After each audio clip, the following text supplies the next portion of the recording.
మూడు రోజుల పెద్ద పండుగలో అసలైన రోజు సంక్రాంతి పండుగ. ఈ సంక్రాంతికి ఎన్నో విశిష్టతలు కలిగినట్టు పండుగ సంక్రాంతి పండుగ.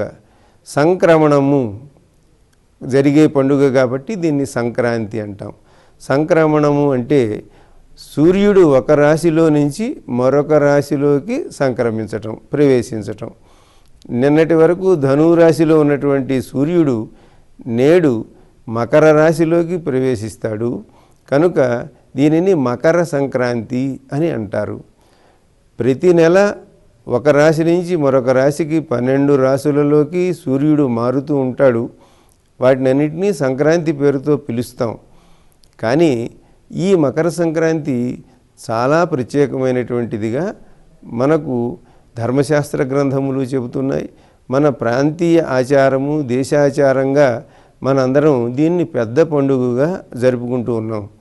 ఈ సంక్రాంతిలో మనకు సూర్యుడు మరొక రాశిలోకి ప్రవేశించడం అనే సంక్రమణమే కాకుండా మనం సంక్రమింపజేసుకోవలసినవి, నిష్క్రమింపజేయవలసినవి ఈ రెండిటిని ఆయన ధనురాశి నుంచి నిష్క్రమించి మకర రాశిలోకి సంక్రమిస్తున్నాడు.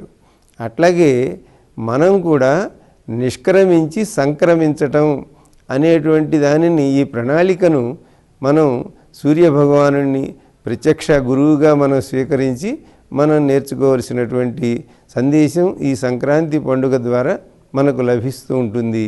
దేవతలను ఆరాధించడం, పితృదేవతలను ఆరాధించటం, సాటి మానవులను ఆరాధించటం, పశు పక్ష్యాదులను ఆరాధించటం, అందరినీ పూజించటం, గౌరవించటం, వారికి సత్కారములు చేయటం, ఇట్లా అనేక కోణాలలో సంక్రాంతి పండుగ మన జీవితంలోని ఒక కొత్త మలుపుగా, కొత్త దారి చూపించేటువంటిది.